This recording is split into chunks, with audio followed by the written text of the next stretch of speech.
हाँ जी, नमस्कार। मैं संतवीर सिंह। आज अपने ग्रेड थर्ड का जो टेस्ट सीरीज है उसका तीसरा टेस्ट है जो है रायसेन नगर में अपने ऑफलाइन, इसके अलावा सूरतगढ़ में ऑफलाइन थी, जांच पाठशाला में, हनुमानगढ़ कबीर एकेडमी में, जिंदल क्लासेज गैसिमपुर में, पीली बंगा में भी अपने इसको शुरू किया था। तो उस तीसरा टेस्ट ऑनलाइन जो ऐप पर शुरू किया गया, तो उस तीसरे टेस्ट की अपने क्या है व्याख्या करेंगे इन प्रश्नों की, जिसमें बहुत ज्यादा जो प्रश्न इस हिसाब से बताने वाले थे। 80 प्रश्न जीके के, टोटल 150 क्वेश्चन का जीके और सब्जेक्ट का जो पेपर हुआ था, तो उसकी व्याख्या अभी अपने करने जा रहे हैं पहले प्रश्न से। प्रयास ये रहता है पेपर बनाते समय मूल किताबों में से, ज्योग्राफी में मैं हरिमोहन सक्सेना साहब की बुक की हेल्प लेता हूं, अन्य गाइडों में सामान्य या आए हुए प्रश्नों को उनको तो देखना ही पड़ता है। पहला प्रश्न, अनास व चाप। वैसे तो आपको चलो ध्यान होगा, ये प्रश्न यहां डालने का मेरा मकसद कुछ और था, आप खैर समझें कि नहीं समझें, लेकिन मैं अभी आपको ये चीज बता दूंगा कि मैंने ये प्रश्न क्यों डाला। अनास व चाप किसकी सहायक नदी है? मैं देख लूं एक बार कि आपको प्रॉपर दिखाई दे रहा है क्या? हाँ, अच्छे से दिख रहा है, कोई दिक्कत नहीं है। या इसको और बड़ा कर ले। अब वो नहीं है कि स्लाइडें बना के अच्छी कलरफुल रंगदार और आपको करवाया जाए, इतना कुछ हमारे पास समय होता नहीं है। चलो जी, वैसे अपना प्रयास ये रहेगा कि आपको जो जैसे 12 को टेस्ट है, तो टेस्ट से पहले आपको काफी चीजें जो करवा दी जाए, यानी कि जो 5-4 टॉपिक है उसमें 3 एक टॉपिक आपको करवा दिए जाए। चलिए, अनास व चाप किसकी सहायक नदियां हैं? अनास व चाप, ये तो उत्तर तो आपको ठीक है पता होगा, माही की है। पर ये प्रश्न डालने का मतलब मेरा, यहां जैसे अपने देखेंगे तो इधर बांसवाड़ा है ना, बांसवाड़ा जिला है। बांसवाड़ा के ठीक ऊपर इधर प्रतापगढ़ पड़ता है, इधर डूंगरपुर जिला पड़ता है, ठीक है, और इधर ऊपर सलुम्बर है, और इधर है आपके उदयपुर, उदयपुर से इनसे निकला हुआ जिला, ठीक है। माही इस तरफ से निकल के आपको पता आती है, और माही ऐसे करके और इस तरह से सीमा बनाती है।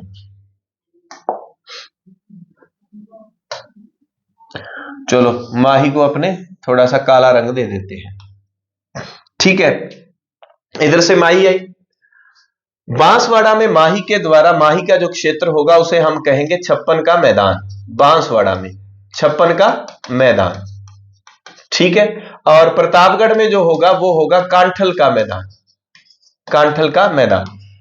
ये प्रश्न डालने का मतलब था, आजकल ट्रेनिंग में प्रश्न चलता है कि लूनी के दाएं तरफ से बाएं तरफ से, बनास के दाएं बाएं से, वो पूछ ली जाती है बेड़स वगैरह का। अब आपको ध्यान रखना है, अनास, चाप प्लस हरण, ये 3 नदियां, 1 2 3, ये तीनों नदियां क्या है? ये तीनों नदियां है माही के बाएं तरफ से मिलने वाली, माही में बाएं तरफ से मिलने वाली। इस बात को आपने पक्के से नहीं, पक्के से रट लेना और नोट कर लेना। मैं अगर इनको बनाऊं, वो तो एमपी से ही निकलती है अनास, तो ठीक है, अनास एमपी से ही निकलती है। अब इसको याद करने की ट्रिक, अनास चाप हिरण, आप पंजाबी च कहने होने भी जी ने हिरण चेपता ना हिरण मारता, हिरण चेपता जी ने ओदा तां बई नास हो जूगा, ओदा तां नास वाजूगा। क्यों वाजूगा? क्योंकि साडे बिश्नोई संप्रदाय तैयार रहणगे, ठीक है, उन्हां दियां धज्जियां उड़ा देंगे, धज्जियां, ठीक है। और ये एक कौम जो पर्यावरण और जीव संरक्षण के क्षेत्र में जानी जाती है, तो जिन्हें भी हिरण चेपता यानी कि हिरण मारता, ओदा नाश हो जूगा, ओ चाहे सलमान खान ही क्यों ना होवे, ठीक है। इसका आपके पास उदाहरण है। तो ये माही, चाहे वो माही अर्का पावरफुल ही क्यों ना होवे, माही कौन है? महेंद्र सिंह धोनी, वो कोई भी हो, हिरण चेप अनाश हो जाएगा, इस बात का ध्यान रखना। ये उसके इस तरफ से मिलने वाली नदी है। इसके अलावा माही की अन्य सहायक नदियों को आप जरूर याद रखें, ईरू है, मोरेन है, अन्य जो उसकी सहायक नदियां हैं, सोम जाखम तो है ही है। अब इसकी सहायक नदियों में जैसे अगर बात करें अपने, इस तरह से अपने माही को बना लिया कि माही आई है, ये लो, कर्क रेखा को 2 बार पार करने वाली, दक्षिण से निकलकर दक्षिण में जाने वाली, इस तरह से चीजें आपको बताई जा रही हैं कि माही के बारे में वो सामान्य तथ्य हैं। तो माही, माही में सोम आएगी, जाखम आएगी, सोम आएगी, सॉरी जाखम आएगी, और इधर से आएगी सोम। सोम कहां से आएगी? इसको याद करने का तरीका, सोम को याद करने का बढ़िया तरीका है, और कि जख्म इतने मिले फिर सिले ही नहीं, दीप ऐसे बुझे फिर जले ही नहीं, व्यर्थ किस्मत पे रोने से क्या फायदा, सोच लेना कि हम तुम मिले ही नहीं। सोम, कोई सोम पीता है तो उसको कहना है भैया छाछ पी लो, छा पी लो, छा पी लो, सोम में कुछ नहीं पड़ा, छा बिछा मेड़ा में छा है तो सोम पीने से रोकना है, सोम नहीं के छा पीनी है। और एक बात, भीगी पलकों पर नाम तुम्हारा है, बीच भंवर कश्ती बड़ी दूर किनारा है, भंवर हो भंवर हो भंवर माता की पहाड़ी, भंवर हो तो जख्म मिलेंगे मिलेंगे, भंवर माता की पहाड़ी, भंवर आए तूफान आए तो जख्म देकर जाता है। जाखम नदी भंवर माता की पहाड़ी कहां से? प्रतापगढ़ से निकलती है, प्रतापगढ़ से निकलती है। बीछा मेड़ा कहां? ऋषभ देव उदयपुर, ऋषभ देव उदयपुर, ऋषभ देव उदयपुर। बीछा मेड़ा की पहाड़ी से सोम नदी निकलती है। सोम का याद रखोगे छा से, और भंवर आए तो जख्म देकर जाता है। जख्म होता क्यों है? जब ऊंचा जाना हो। राजस्थान का सबसे ऊंचा बांध, सबसे ऊंचा बांध कौन सा है? ऊंचा बांध जाखम बांध है, 81 मीटर है, लेकिन इसको उल्टा कर दें तो 18 मीटर तो चुलिया जलप्रपात है, चुलिया जलप्रपात है 18 मीटर, 18 का उल्टा 81। देखो सबसे बड़ी पेयजल परियोजना जो है बीसलपुर बांध परियोजना है। सबसे बड़ा बांध जवाई बांध है, जवाई घर में बड़ा ही होता है, जवाई बड़ा ही होता है। लेकिन ऊंचा आए तो सबसे ऊंचा जख्म, ऊंचे जाओगे तो जख्म मिलेंगे मिलेंगे, अपने साथ वाले टांग खींचेंगे। और जख्म मिले कहां से? क्योंकि जब ऊंचा जाओगे आप तरक्की करोगे तो भंवर तूफान चक्रवात आएंगे। कोई सोम पीता है तो उसको कहो नहीं रे बावले, छा पी ले तू। ठीक है, ये सारी चीजें अब आपको उम्मीद है याद रह जाएगी। इन नदियों के बारे में कहां से कौन सी निकलती है, सोम इधर से और ये इस तरह से। और ये तो हो गई आपके इस तरफ से मिलने वाली, यानी कि माही यहां से निकलेगी, माहू जो विंध्याचल पर्वत श्रृंखला और बांसवाड़ा से प्रवेश करती है राजस्थान में, माही। और माही के बारे में आगे आ जाएगा प्रश्न कि उसका उद्गम विंध्याचल पर्वत श्रृंखला से होता है। विंध्याचल पर्वत श्रृंखला, उसमें जो मिंडा ग्राम है, ठीक है, अमरोरू पर्वत है, इस तरह से, और वहां से निकलती है। और इधर किसमें मिल जाती है? खंबात की खाड़ी में, खंबात की खाड़ी में इधर वाली दो नदियां मिलेंगी, एक ये और एक उसके बाद हम पढ़ते हैं पश्चिमी बनास साबरमती और लूनी। दो तो खंबात की खाड़ी में जाएंगी, दो जाएंगी कच्छ के रण में। उम्मीद है यह प्रश्न आपको समझ आया होगा। अगला प्रश्न, चंबल नदी के उद्गम के संदर्भ में सत्य कथन है। सत्य कथन पूछा गया है, 4 कथन आपके सामने दिए गए हैं। पहला कथन, यह कोटा 12 की सीमा बनाती है, यहां गलत हो जाएगा, यह कोटा व बूंदी की सीमा बनाती है। दूसरा, चंबल, देखो कोटा बूंदी प्लस कोटा सवाई माधोपुर, कोटा सवाई माधोपुर की सीमा बनाती है। जैसे माही है, माही बांसवाड़ा और डूंगरपुर की सीमा बनाती है, बांसवाड़ा और डूंगरपुर की सीमा बनाती है। ठीक है, कोटा 12 की नहीं बनाती, क्योंकि जब आप जिलों को पढ़ते हो, यहां कोटा है, कोटा के नीचे झालावाड़ है, इधर 12 है, और इधर बूंदी पड़ता है, आपके बूंदी पड़ता है, और इधर सवाई माधोपुर। तो ये इधर से जब आएगी तो कोटा बूंदी की भी बनाएगी, कोटा के साथ सवाई माधोपुर भी, यहां तक कोटा इस तरह से फैला हुआ तो कोटा सवाई माधोपुर की भी बनाती है सीमा। चंबल नदी बेसिन का विस्तार राजस्थान के 11 जिलों में है। चंबल का उद्गम अमरोरू पहाड़ी महू से होता है, नहीं, ये गलत हो जाएगा। क्यों? क्योंकि यहां से होता है माही का। तो चंबल का उद्गम जाना कहां है? जाना है तो वापस नहीं आएंगे चंबल के डाकू, जाना है वहां तो चंबल के डाकू पकड़ लेंगे, जाना नहीं, चंबल में जाना नहीं। परदेसी परदेसी चंबल देसी, चंबल देसी जाना नहीं। यह राजस्थान की एकमात्र बारहमासी नदी नहीं है, एकमात्र बारहमासी नदी है। अब आपके मन में यह चल रहा होगा कि सर चंबल नदी तो क्या है, चंबल नदी तो 6 जिलों से गुजरती है, तो आपने 11। मैंने बेसिन लिखा है, बेसिन का मतलब चंबल का अपवाह क्षेत्र चंबल और उसकी सहायक नदियां बनास, सीप, जो भी, काली सिंध, पार्वती, परवन, जितनी भी नदियां हैं वो सारी की सारी आपने मान ले। तो कुल 11 जिलों में इसका बेसिन का विस्तार है। ये प्रश्न इसलिए डाला, मैं आपको पता है प्रैक्टिकल करता रहता हूं हर टेस्ट में, ताकि आपसे वो पूछ ले चंबल बेसिन का विस्तार, आप कह दो कि 6 ही जिले हैं, 6 ऑप्शन में डाले, तो बेसिन पूछा है, न कि चंबल नदी कितने जिलों से गुजरती है। तो ये गलत हो गया, ये दोनों गलत हो गए, इस बात का आपको ध्यान रखना है। हाँ जी, राजस्थान की किस नदी का उद्गम मध्य प्रदेश से नहीं होता? राजस्थान की किस नदी का उद्गम मध्य प्रदेश से नहीं होता? ये नदी अभी अभी हमने पढ़ी थी। ये नदी कौन सी है? सोम है। ये नदी कौन सी है? सोम है। अब देखो, आपको ध्यान रखना, पार्वती, पार्वती फिरदी है किसे होर नाल, ध्यान रख लो, पार्वती किदे नाल है? होर नाल है भाई। काली क्या है? काली बागली। काली क्या है? काली बागली। कठा बागली कठा कोनी, बागली की पहाड़ियां एमपी में, काली बागली, पार्वती किसे होर नाल। ठीक है, काली बागली, पार्वती किसे होर नाल, पार्वती सीहोर एमपी से, काली सिंध बागली एमपी से। ठीक है, इनका जो माही का अभी हमने पढ़ा वो अमरोरू वाला, महू का, और एक और बता दूं इसमें ना, जो सूजस जुलाई वाली में क्या लिखा? अमरकंटक पर्वत श्रेणी के पास आमझरा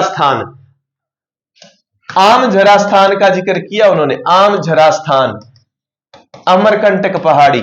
ये इस बार जिक्र हुआ किसमें? सूजस में इस बार इस स्थान का जिक्र हुआ कि माही का उद्गम यहां से माना जाता है।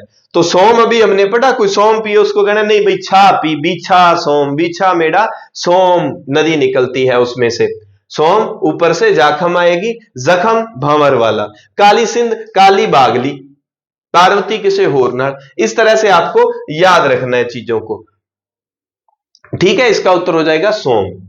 अब अगला प्रश्न, निम्न में से चंबल की किस सहायक नदी का उद्गम राजस्थान से नहीं होता? चंबल की कौन सी सहायक नदी जिसका उद्गम राजस्थान से नहीं होता? जाखम तो वैसे ही उसकी सहायक नदी आ गई, माही की कट हो जाएगी, और ये नदी है बामिनी, चित्तौड़ से है, बामिनी चित्तौड़ से है। ये गुंजाली नदी क्या है? चंबल का राजस्थान में प्रवेश होने पर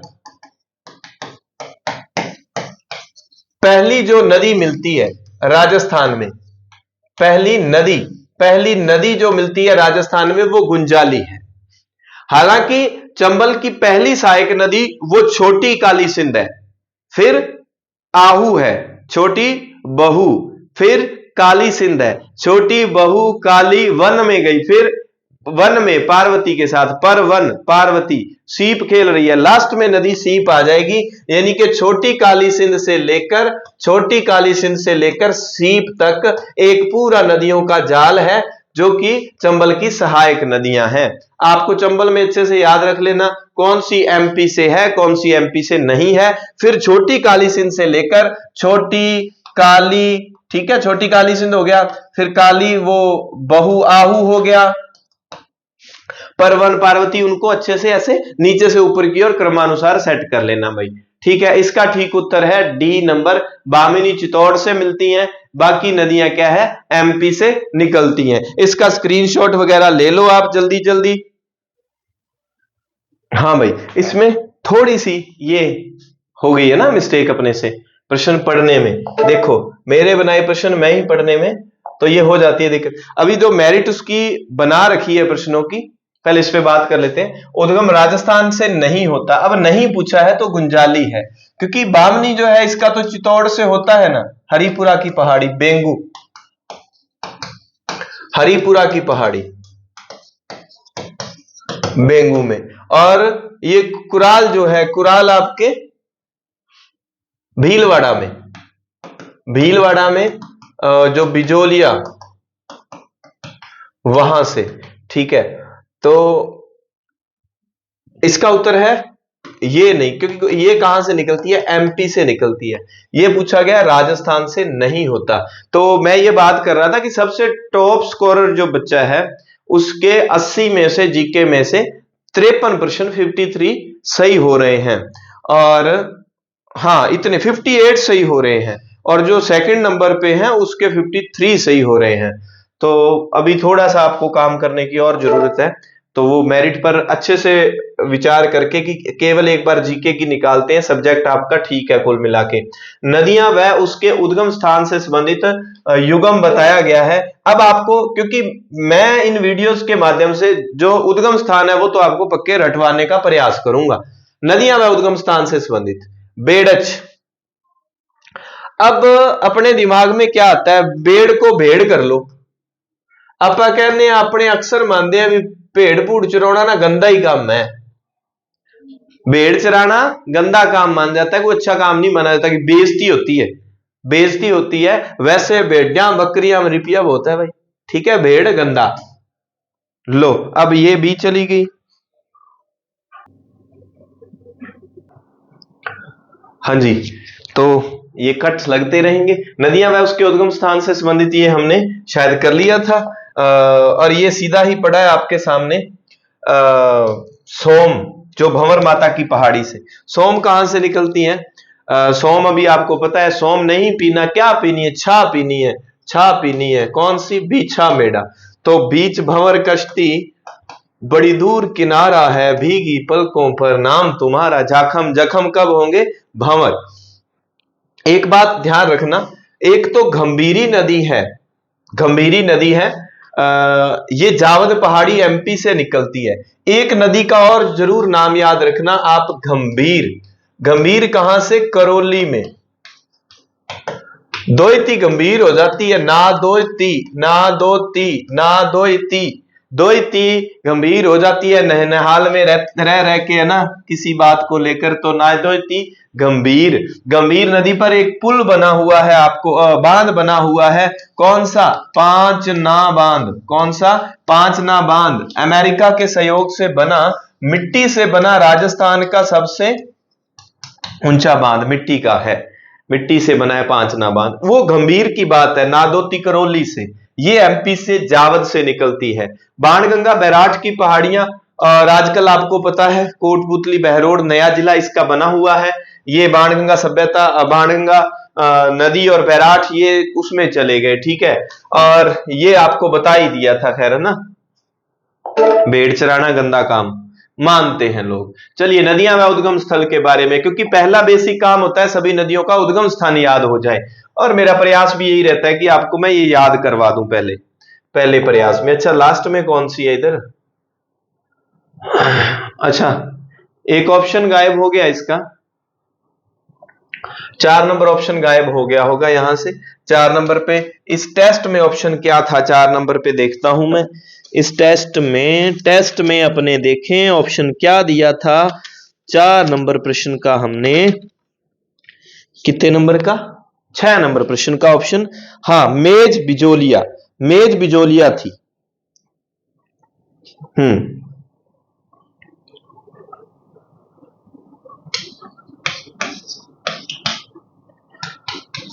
ये दिए हुए थे ऑप्शन 4, और इसका ठीक उत्तर है ये, यानी कि असंगत है। क्यों? क्योंकि साइयारा तू तो पश्चिमी बनास है।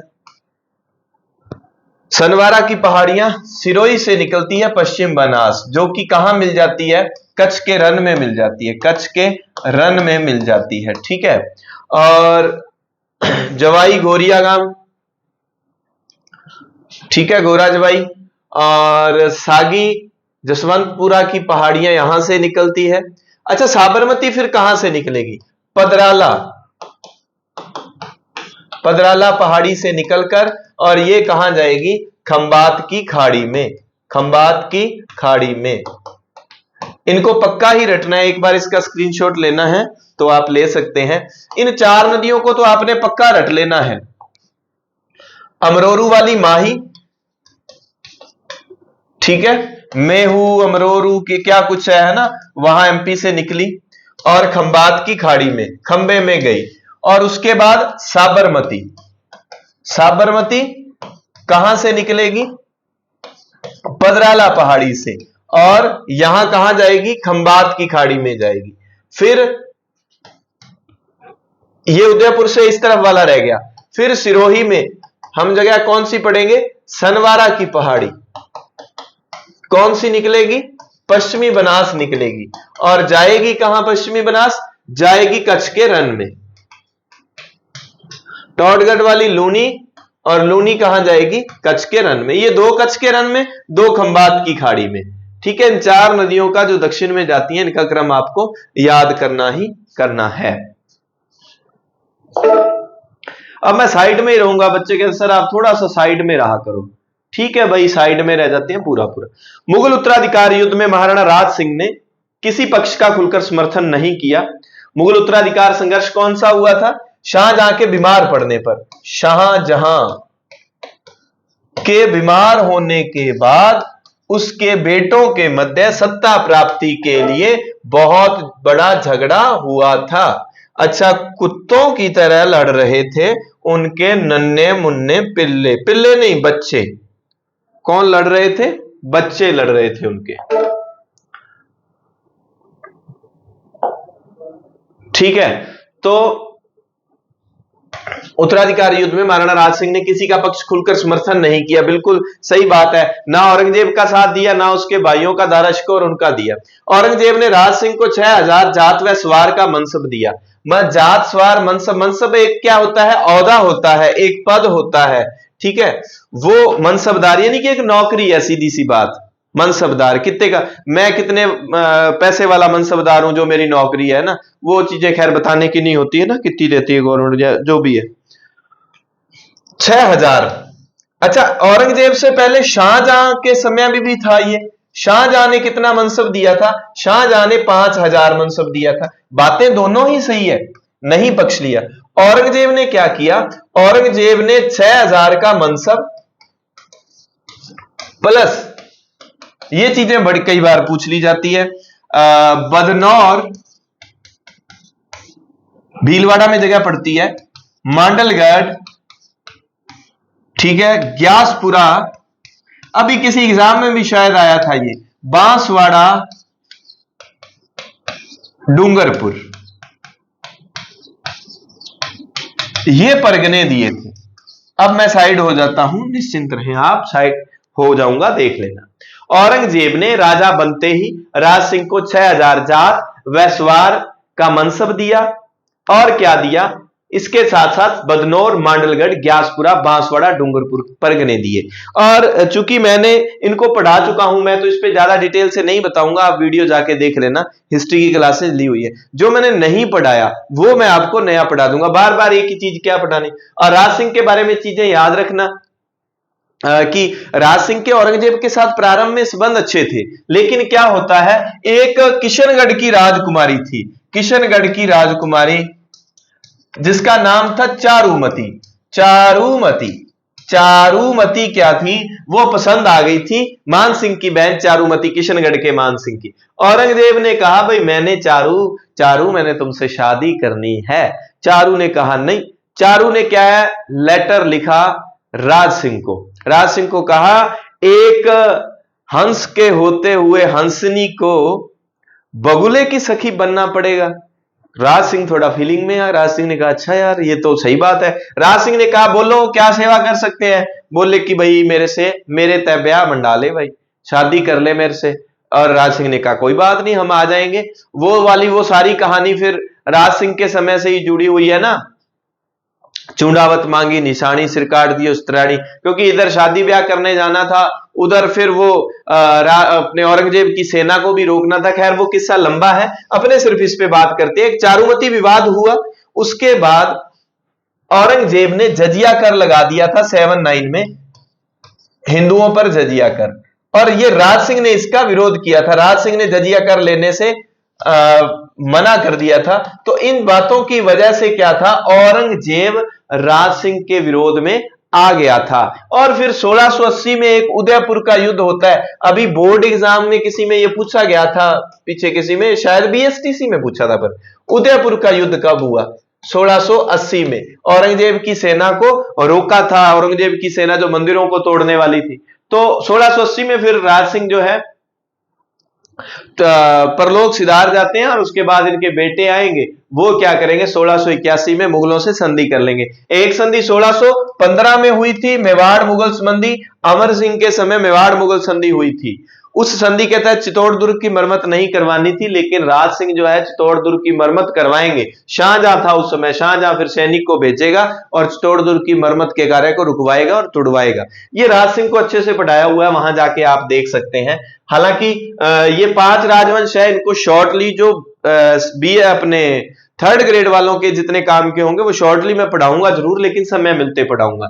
तो ये मुगल उत्तराधिकार वाली बात भी सही है, ये भी सही है, दोनों बातें सही है, यानी कि कथन 1 व 2 दोनों सही है। गुलाम वंश के सुल्तानों के समय मेवाड़ का सबसे प्रतापी राजा वह था, एक कथन आ गया। आजकल ये ट्रेंड बनाया हुआ है बोर्ड ने, बोर्ड का ये ट्रेंड है, आरपीएससी का नहीं। ठीक है, किसकी बात हो रही है अभी तक पता नहीं। उसने भूताला युद्ध कब हुआ था? 1227 में। भूताला युद्ध में इल्तुतमिश को हराया। अच्छा ठीक है। जयसिंह सूरी के हमीर मद मर्दन, इसमें हमीर जो नाम है वो युद्ध का वर्णन है, इल्तुतमिश के लिए आया ये शब्द, इल्तु के लिए हमीर। उसने परमारों से चित्तौड़ छीनकर इसे राजधानी बनाया, चित्तौड़ को राजधानी बनाया। किसकी बात हो रही है? ये नीचे आ गया, ये बात है जैतर सिंह की, ऑप्शन में नीचे दिया गया है, जैतर सिंह की बात है। जैतर ने चित्तर को राजधानी बनाया, चित्तौड़ को राजधानी बनाया था। और भूताला का युद्ध 1227 में होगा, जिसमें इल्तुतमिश को हराएगा जैतर सिंह। हालांकि आहड़ का इस समय पतन हो जाएगा और फिर चित्तौड़ राजधानी बनानी पड़ती है। और थोड़ा सा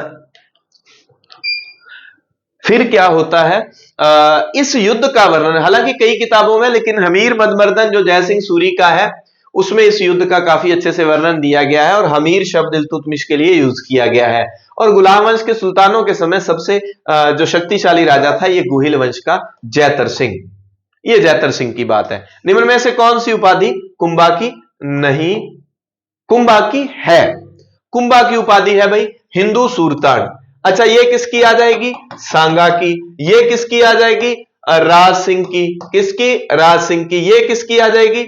ये वही है जिसको हम विषम घाटी पंचानन भी कहते हैं शायद तक, है ना, राणा हमीर,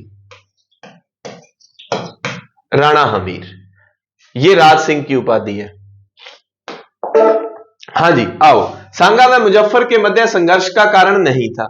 आपको पता है महाराणा सांगा मालवा से भी लड़ेंगे, गुजरात से भी लड़ेंगे।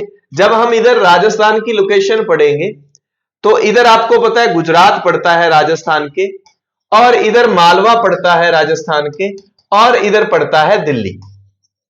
समझ गए? तो राजस्थान का जो भी राजा होगा इनके साथ भी होगा, इनके साथ भी युद्ध होगा और इधर भी होगा।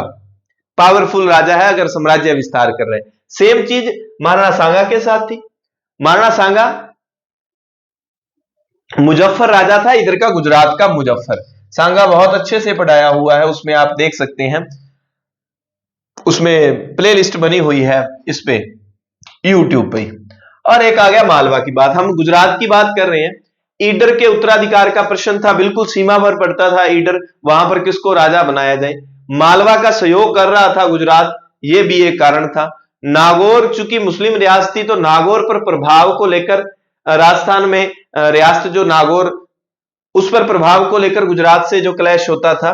मुजफ्फर का इब्राहिम लोदी, इब्राहिम लोदी तो आपको पता है इधर था लोदी वंश, तो इनका आपस में कोई संबंध नहीं था, तो ये कथन असत्य हो जाएगा। बाकी सारे कथन क्या हो जाएंगे? सत्य हो जाएंगे। बहुत शानदार तरीके से बारीकी से इसको पढ़ाया गया है। सिंगोली का युद्ध किस किस के मध्य हुआ था? अच्छा सिंगोली वही है 1336 वाला। हाँ सिंगोली का युद्ध कब हुआ? 1336 में हुआ। किसके मध्य होगा सिंगोली का युद्ध भाई? हमीर के साथ कौन लड़ेगा? हमीर के साथ लड़ेगा राणा हमीर है, हमीरदेव चौहान नहीं है। इसके साथ लड़ेगा MBT, मोहम्मद बिन तुगलक, मोहम्मद बिन तुगलक, MBT, मोहम्मद बिन तुगलक। ये नीचे होगा ऑप्शन सिंगोली के युद्ध वाला। अच्छा कट ही हो गए है ना, मुझे याद है ये, क्योंकि इतिहास के प्रश्न है तो इतिहास वाले तो अपने फिर। हाँ, ये झीलों के बारे में तो ज्यादा क्या डिटेल में बताना, सामान्य बातें हैं। ये तो सत्य असत्य उत्तर कुंजी चलो दी गई है, निम्न में से असंगत है, तालाबशाही आपको पता है जैसलमेर में नहीं है, धौलपुर में है, तो इन प्रश्नों को तो क्या एक्सप्लेन करना। झील किस झील का नमक सबसे बढ़िया है? तो पचबदरा, इनको तो एक्सप्लेन क्या करना, मैं नहीं करूंगा। ठीक है, अब ये सारी चीजें जो है आप देख लेना अपने हिसाब से, उत्तर कुंजी दी गई है, ऐप पर भी डाली गई है और सामान्य जो ऑफलाइन सेंटरों में भी उत्तर कुंजी भेजी गई थी, वहां पर आप देख सकते हैं। ठीक है, 5 पीरों में सम्मिलित नहीं है। अब अपने बात कर लें 5 पीरों वाला, थोड़ा सा ना इसको याद रखने का तरीका। तेजा जी हमारे लिए बहुत रिस्पेक्टेड आदरणीय है, लेकिन आप ये देखो तेजा जी बहुत ही तेज है, नाम में ही तेज है, इनके नाम में ही तेज है, तो उन्होंने कहा ये ऑलरेडी बहुत तेज है, इनको पीरों में ना शामिल करके इनको अलग ही हमने एक कि नाम में तेज तरार, बहुत पावरफुल, बहुत शक्तिशाली, तो जो तेज नाम में तेज छुपा हुआ है उनके, उनको थोड़ा सा अलग रख लो। बाकी 5 पीरों में शामिल है, तेजा जी नहीं है। हाँ जी, तो 5 पीरों में तेजा जी नहीं है, नाम में जिनके ओज है, तेज है, प्रकाश है, वो नहीं है। अब देवल चारणी, एक ऊपर वाला प्रश्न जो है ना भाई, ठीक है मैं सीधा टिक लगवा देता हूं, कई बच्चों के पास उत्तर कुंजी नहीं पहुंची अलग अलग शहरों में जिन्होंने पेपर दिए। निम्न में से असंगत, तो ये वाला आप कर लेना कि छापरवाड़ा झील कहां पर है, ये जयपुर में है। ये मैंने इसलिए चुरू डाला था ताकि आपके दिमाग में वो ताल छापर वाला पड़ा रहे, कि आप इस तरफ आप सोचो कि हाँ ताल छापर तो चुरू में है। प्रश्न बिल्कुल जहां आपको कंफ्यूजन हो वैसे ऑप्शन डाले जाते हैं, बिल्कुल हूबहू एग्जाम के पैटर्न वाले। मुझे ये था कि जैत सागर पर आप जाके ये सोचोगे कि पाली में है जैतारण वाला सीन, तो आप इस पे टिक करोगे, कुछ बच्चों ने किया भी होगा। ठीक है, देवल चारणी की गायों को छुड़वाने के लिए किस देवता ने वीरगति प्राप्त की? अब ये सीन है पाबू जी का। प्लेग रक्षक, ऊंट रक्षक, लक्ष्मण का अवतार, पाबू कोलों पुछ सच्ची लगियां दे दुख। फलोदी कोल्लू मंड में इनका जन्म हुआ और फलोदी में ही जगह पड़ती है देचू गांव, वहां इनको वीरगति प्राप्त हुई, वीरगति प्राप्त हुई इनको देचू गांव में। असल में क्या सीन हुआ था? सीन ये हुआ था कि ये जो अपने जिंदराव खिंची हैं वो इनकी गायों को चुरा के ले गए थे। 3.5 फेरे वाला जो सीन है किनके, देवल चारणी इनकी गायों को चुरा के ले गए थे। गायों को कौन? इनके बहनोई जिंदराव खिंची। देखो पाबू जी का संघर्ष अपने बहनोई से हो रहा है, गोगा जी का संघर्ष अपने भाइयों से, मौसेरे भाइयों से, सुरजुन और अर्जुन से होगा, तो ये ध्यान रखना। तो पाबू जी ने 3.5 फेरे हुए थे लगभग, और जिंदराव खिंची से संघर्ष किया देवल चारणी की गायों को छुड़वाने के लिए, और देवल चारणी की घोड़ी ही इनके पास थी। इनके माता पिता का नाम कमला दे और फूलम दे था, कमला दे और फूलम दे, नायका रेबारी जाति के लोग इनसे पाबू जी की, देखो एक पाबू जी के पवाड़े हैं जो गाथा है, पाबू जी के पवाड़े, पवाड़े क्या होती है? वीर गाथा। ये नायक और रेबारी दो जातियां, नायक व रेबारी, माठ नामक वाद्य यंत्र के साथ जो है इनकी गाथा गाई जाती है। और पाबू जी की फड़ जो है वो रावण हत्था वाद्य यंत्र के साथ। ये सामान्य बातें हैं, चलो आपको ध्यान होती हैं। गोगा जी, इनके माता पिता के नाम भाई कमला दे, केलम दे, उधर गोगा जी को जब हम पढ़ेंगे, ठीक है, धांधल जी, और ये इनके माता पिता के नाम जरूर याद रखें, कमला दे, केलम दे, पेमल दे, ये सारे के सारे आपको याद रहने चाहिए। और मैंने संत लोक देवी देवताओं की जो वीडियो बनाई है उसमें ट्रिकली पढ़ाया हुआ है, ठीक है। और मैं मानता हूं कि मेरी वो ट्रिक मेरी तरफ से सर्वश्रेष्ठ है। बार बार उनको बताया जाए तो कोई छोटी छोटी वीडियो के माध्यम से याद करवाए हुए हैं वो रीट वालों को और उनको। गोगा जी से संबंधित कौन सा कथन सही नहीं है? इनका जन्म स्थान, ये देखो कितना शिद्दत के साथ प्रश्न बनाया हुआ, और बहुत सारे बच्चों ने यहां मिस्टेक वही की जो मैं चाहता था। चलो एक एक ऑप्शन पर आते हैं। उनका जन्म स्थान ददरेवा को धुरमेड़ी कहा जाता है, ठीक है। गोगामेड़ी में विशाल मेला भाद्रपद शुक्ला नवमी को लगता है। यहां आपके शायद ध्यान में आ गया होगा कि ये भाद्रपद कृष्ण नवमी है, ठीक है, चलो मान लिया, यह सत्य हो गया। जाहर पीर कहा जाता है, ठीक है। समाधि स्थल गोगामेड़ी को शीर्षमेड़ी कहते हैं। अब काफी बच्चों का यह प्रश्न गलत हुआ। ऑप्शन इस तरह से सेट किए गए थे कि आप गलत करो ही करो। वैसे ये बातें चलो कईयों ने, जो ददरेवा जो है, ददरेवा को शीर्षमेड़ी कहते हैं, ददरेवा को शीर्षमेड़ी कहते हैं, धुरमेड़ी नहीं कहते। और यहां गोगामेड़ी है, इसको कहा जाता है धुरमेड़ी। ददरेवा जगह चूरू में पड़ती है और गोगामेड़ी नौर हनुमानगढ़ में, ठीक है। जहां सिर गिरेगा वह ददरेवा, जहां धड़ वहां पर धुरमेड़ी। एक है गोगा जी की ओल्डी, क्या है? गोगा जी की ओल्डी। ओल्डी क्या होती है? झोंपड़ी। ये कहां पर है? सांचौर जालोर में है, सांचौर जालोर में है। अच्छा एक बात और है, इनके पिता धांधल जी हैं, इनकी माता केलम दे हैं। अब इनका संघर्ष, इनके सॉरी माता नहीं है भाई, माता नहीं है, माता का नाम है जेवर दे, है ना, और पत्नी का नाम है केलम दे। क्योंकि मैंने इसको ये याद किया था, गोगा जी के साथ उनके भाइयों ने धांधली कर दी, उनके जेवर ले गए, उनके जमीन ले गए। तो भाई कौन थे? अर्जुन और सुरजन, अर्जुन सुरजन, इनके साथ संघर्ष हुआ। ये मौसेरी भाई थे अर्जुन सुरजन, इनके साथ संघर्ष होगा। ये क्या करेंगे गोगा जी? ये सारी गाय का दे देंगे, मोहम्मद महमूद गजनवी को दे देंगे। फिर गजनवी से युद्ध करते हुए शहीद हुए थे गोगा जी, और सिर गिरा था कहते हैं ददरेवा में, और धड़ जो है वो गोगामेड़ी में। तो इनके भाइयों अर्जुन और सुरजन ने गोगा जी के केलमदे के साथ धांधली कर दी थी, जेवर उठा के ले गए थे। इस तरह से आप इन चीजों को याद कर सकते हैं। ये भी गलत है, ये भी गलत है, ये भी गलत है। तो 1 2 4 ये असत्य हो जाएंगे भाई। 1 2 4 1 2 4 ये वाला उत्तर हो जाएगा बी नंबर, ठीक है। जसनाथी संप्रदाय की उपपीठ व संस्थापक संबंधी असत्य कथन है, ये मैं आपको याद करवाऊंगा। लिखमा देसर में हांसो जी, चलो यहां से अपने देखो, हांसो जी लिखना कैसे है? हंसते हंसते लिखना है। लिखना कैसे है? हंसते हंसते। अब आपने एक चीज देखी होगी, टोडरमल का नाम सुना है आपने? टोडरमल, टोडरमल मालो जी, मालासर में, मालासर में।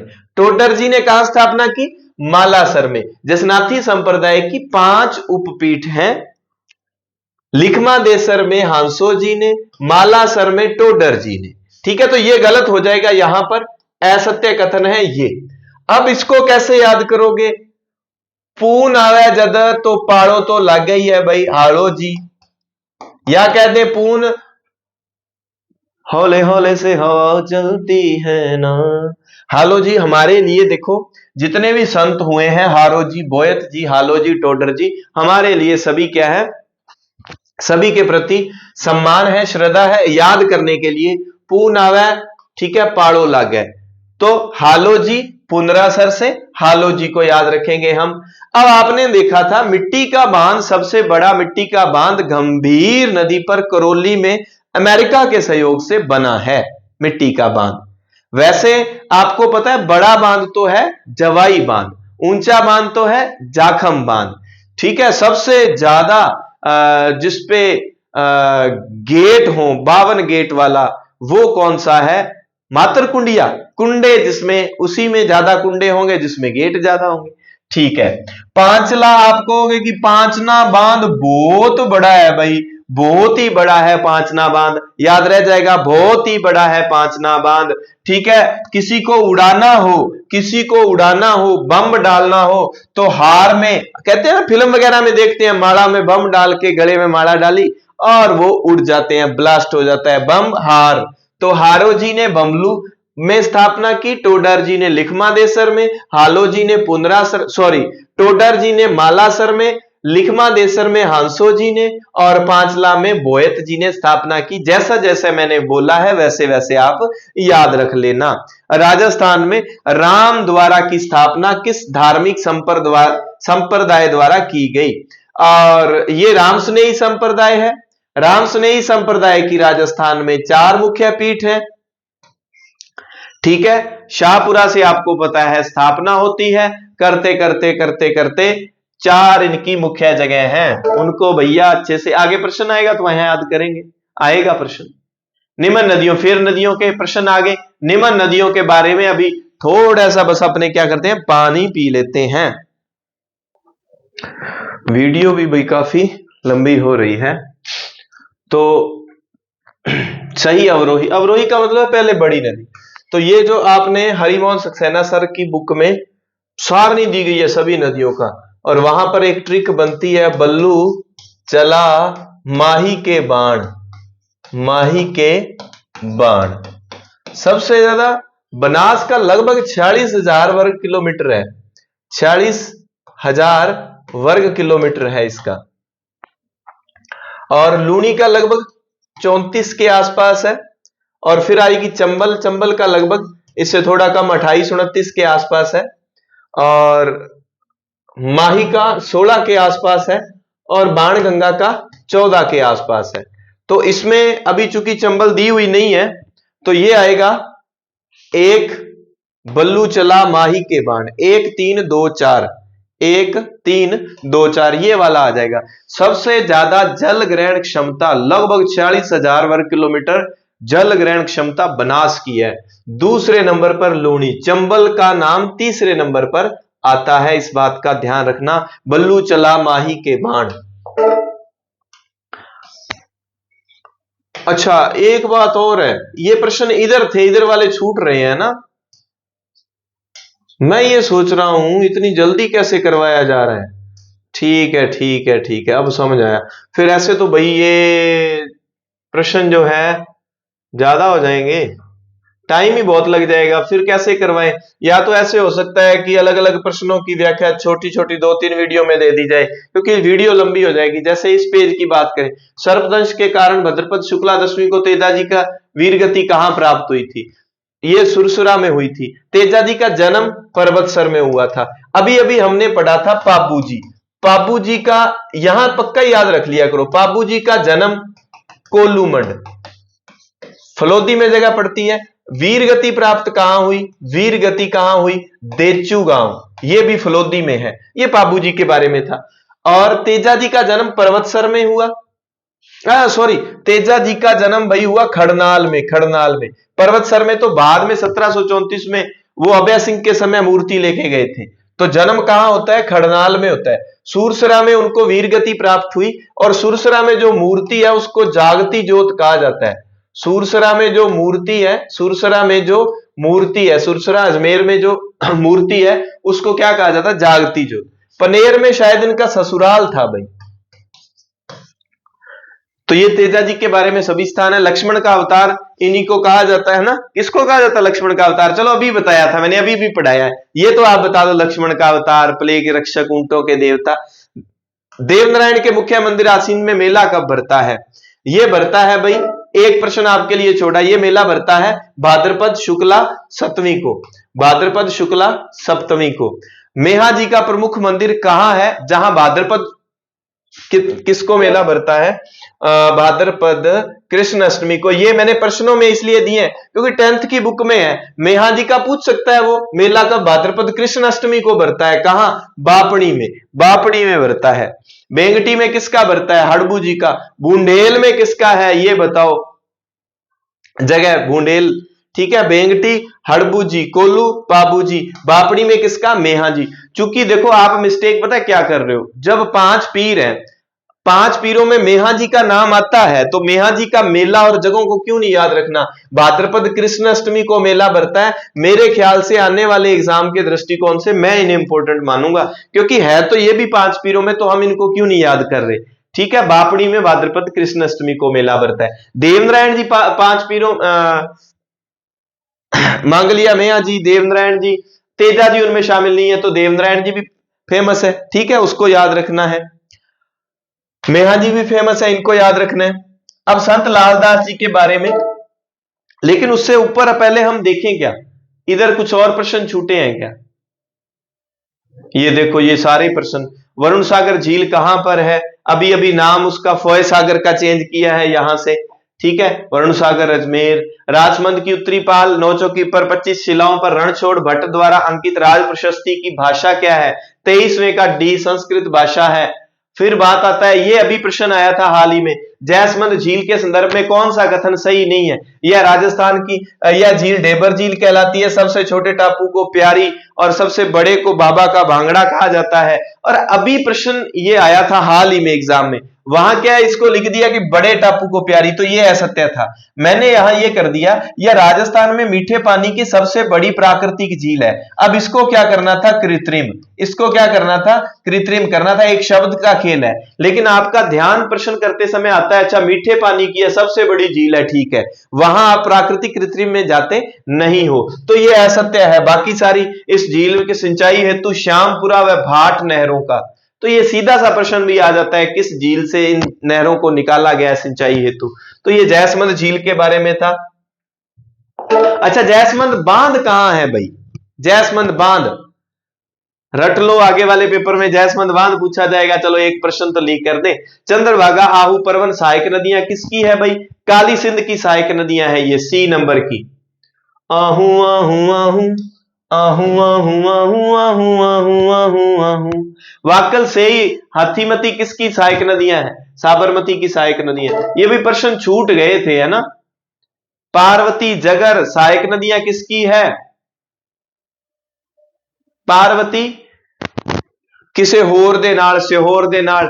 गंभीर नहीं है, बनास नहीं है, बाणगंगा किसकी सहायक नदियां हैं? चलो ये एक आपके लिए छोड़ा मैंने, पार्वती, जगर सहायक नदियां। ये कमेंट करके बताएंगे, देखते हैं कितने कमेंट आते हैं इस प्रश्न के लिए। पार्वती जगर किसकी सहायक नदियां? पार्वती जिगरे वाली है भाई, किसे होर दे नाल फिरदी है।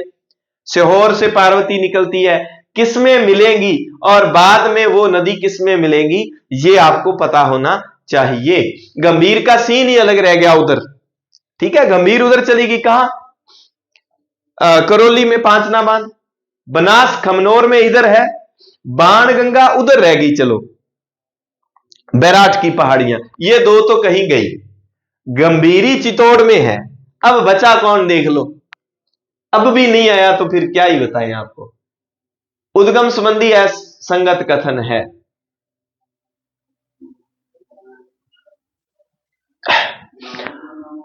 तो ये रहो, अभी अभी हमने किया था ये काली सिंध।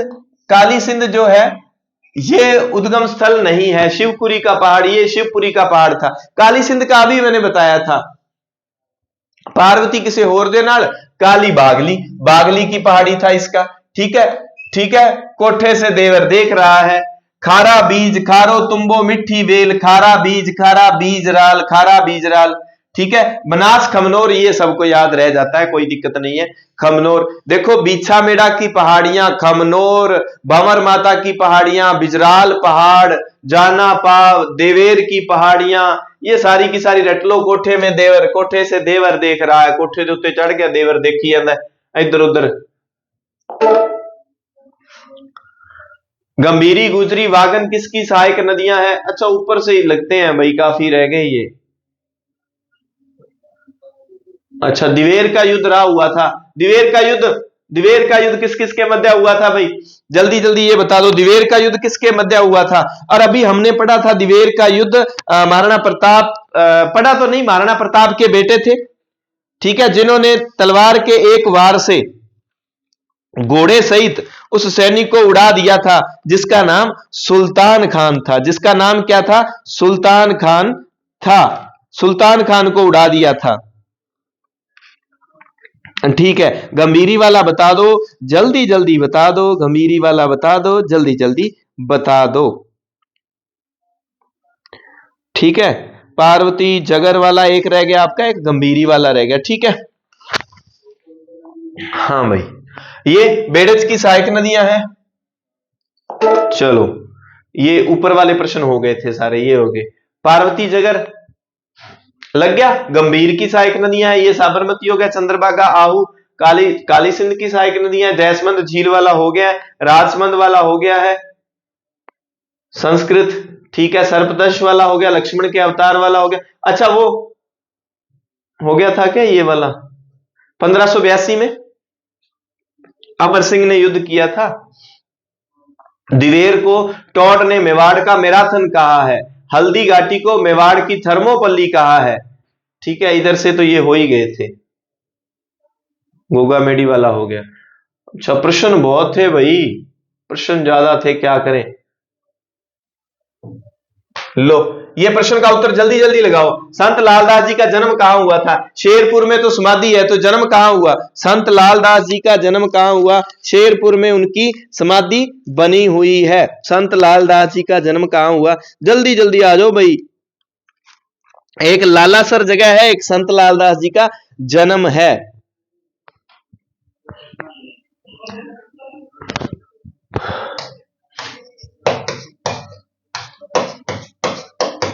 देखो, लालदास से ना कि लालासर गांव जरूर याद रखना, और तालवा गांव। इस गांव में ना जाम्बोजी महाराज जो है वीर गति को प्राप्त हुए थे, परलोक सिधार गए थे। तालवा में जाम्बोजी की समाधि है, और इसी तालवा को क्या कहा जाता है? मुकाम कहा जाता है। ये प्रश्न तो शायद आगे दिया ही हुआ है। तो संत लालदास जी का जन्म धौलीधूप में हुआ था, शेरपुर में उनकी क्या है? समाधि है। ये जरूर याद रखना है संतों के बारे में। संत लालदास जी का मेला अश्विन में माघ में लगता है, तो यानी कि 1 नंबर बात गलत है, 2 नंबर बात भाई सही है। कौन सा कथन सही नहीं है? ऐसा लगेगा कि बिल्कुल सही है। संत निरंजन जी ने निरंजनी संप्रदाय।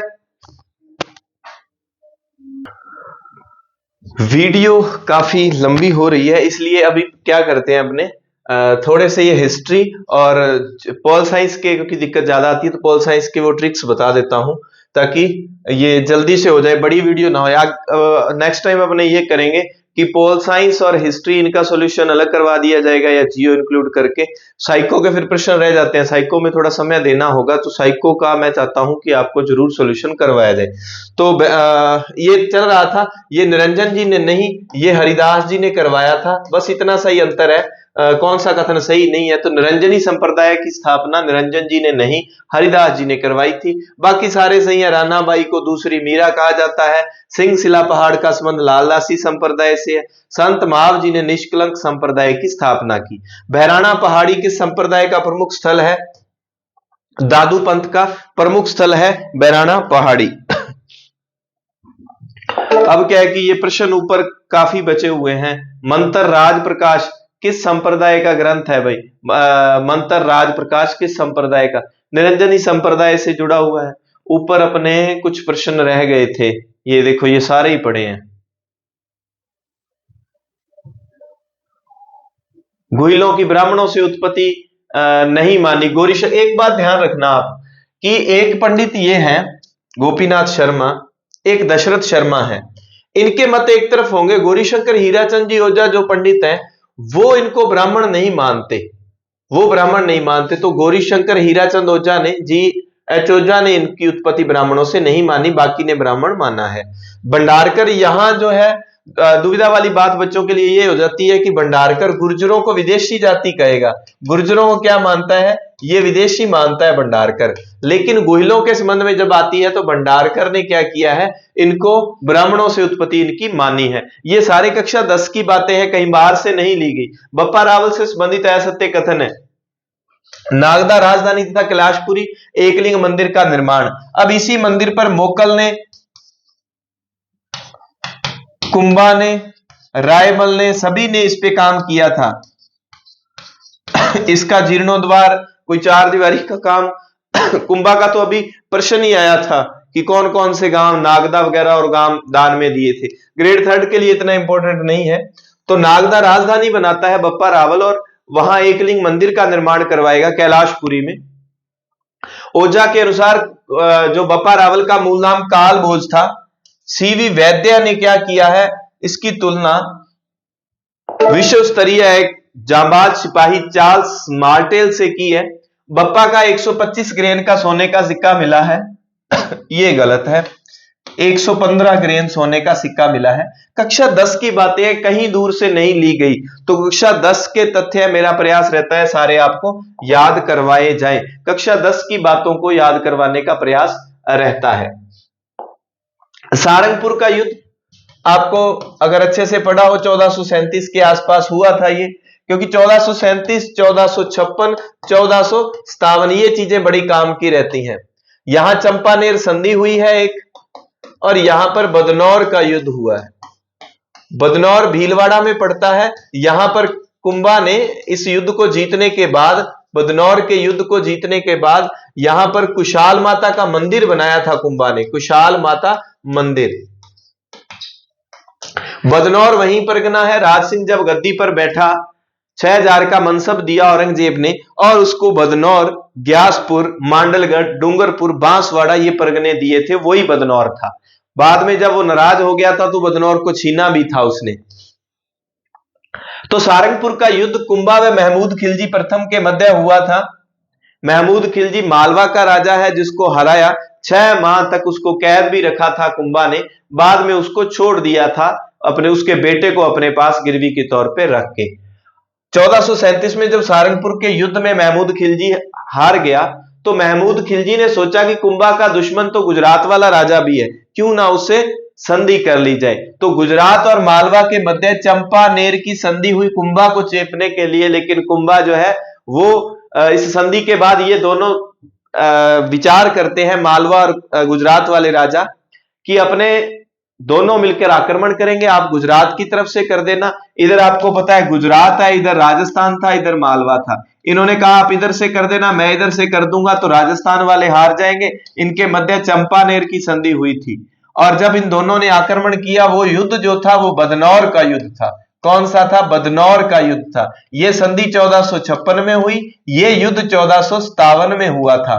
ठीक है, उससे पहले वाले सारंगपुर की बात कर रहे हैं, इसमें भी कुंभा जीत गया था।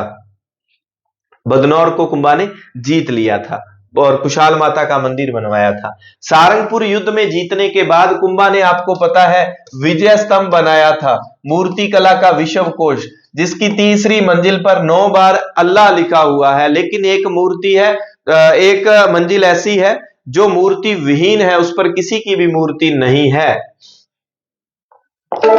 गड़ीसर झील जून 2025 में चर्चा में रही। अब ये तो ठीक है कि यहां पर वंदे गंगा जल संरक्षण अभियान का समापन हुआ था जैसलमेर गड़ीसर में। आप ये बताएं कि ये अभियान चला कहां से था? ये बातें सारी हो गई, चलो ठीक है। कुल मिला के ये बातें भी होगी। संत लालदास जी हो गए, निरंजन जी, बहराना पहाड़ी हो गई, मंत्र राज प्रकाश। राम स्नेही संप्रदाय की सेहंतल शाखा के संस्थापक कौन थे? देखो, एक तो है हरिदास जी, हरिदास, इन्होंने निरंजनी संप्रदाय चलाया। मंत्र राज प्रकाश ग्रंथ जहां हमने पढ़ा। एक है हरिराम दास, इन्होंने सेहंतल शाखा चलाई। रैन दरिया परे हंजुआना, रैन दरियाव जी हैं, रैन दरियाव जी हैं। और रामदास जी और रामचरण जी, शाहपुरा बच गए। रामदास जी खेड़प्पा में, रामदास खड़ा है, खेड़प्पा जोधपुर में स्थापना की रामदास जी ने। और रामचरण जी ने शाहपुरा में, जहां फूलडोल मेला लगता है। अब आपने देखना है फूलडोल मेला कब लगता है, ठीक है, रामचरण जी ने शाहपुरा में, दरियाव जी ने रैण नागौर में, सियंथल जगह कहां पड़ती है? सियंथल जगह पड़ती है बीकानेर में। शॉर्ट में लिखना पड़ता है भाई, समय आपका ज्यादा ना लगे, क्या करूं, अभी इसको टुकड़ों में किया करेंगे, एक साथ नहीं, ताकि आपका अच्छे से रिवीजन हो जाए, एक प्रश्नों के माध्यम से चीजें आपके अच्छे से याद हो जाए। वहां अपने जब ऑफलाइन में व्याख्या करते हैं तो वहां व्याख्या अपने को कम करनी पड़े, ताकि आपका वक्त ज्यादा ना लगे। इन प्रश्नों को हमने कर लिया था। जामो जी के बारे में बात आई है।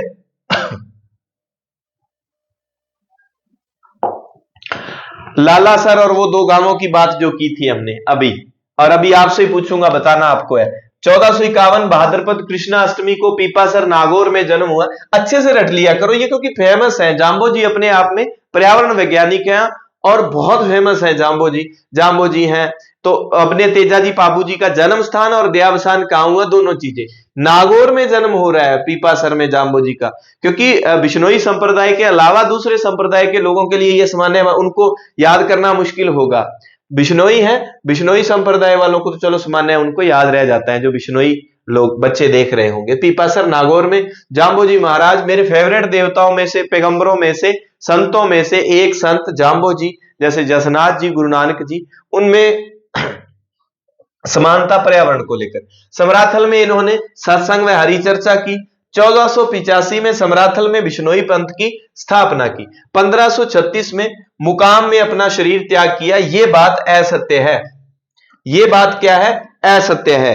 अभी अभी मैंने आपको बताया था, लालासर और एक तालवा कौन सा गांव था, एक जगह उन्होंने शरीर त्याग किया और दूसरी जगह उनकी समाधि बनी हुई है, और उसी समाधि को मुकाम कहा जाता है। तो डी नंबर ऑप्शन अभी अभी बताया था भाई, फिर आपका कंसंट्रेट तो रहना चाहिए ना, 2-2 बार क्या तो बताना।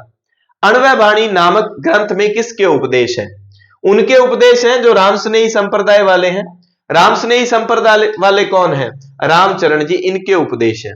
नवल संप्रदाय की प्रधान पीठ कहां है? ये जोधपुर में है। इस पेपर में भाई मैंने एक विशेष बात क्या की थी, मंदिर जितने पूछे गए हैं ना, इसमें जितने पूछे गए हैं वो धार्मिक स्थलों में मंदिर, वो सारे के सारे सूजस में आए हुए हैं और आपको छाप दिए हैं। अच्छे से रट लेना उन चीजों को, उनकी अगर व्याख्या ना हो पाई तो भाई फिर क्या कर सकते हैं, प्रयास करते हैं। दादूपंथ की शाखा नहीं है, सर्वंगी नहीं है, क्योंकि सर्वंगी रजब का ग्रंथ है, रजब वाणी रजब जी का ग्रंथ है सर्वंगी। खाकी, विरक्त, खालसा, खा के, रक्त, उतरादे रह गया।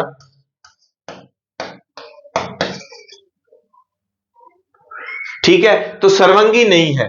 5 शाखाएं दादूपंथ की, खालसा, विरक्त, खाकी, उतरादे। दयाबाई सहजोबाई का संबंध किस संप्रदाय से है भाई? दयाबाई सहजोबाई चरणदासी संप्रदाय से संबंधित हैं। चरणदासी संप्रदाय जिनके 42 नियम हैं। चरणदासी संप्रदाय के क्या है?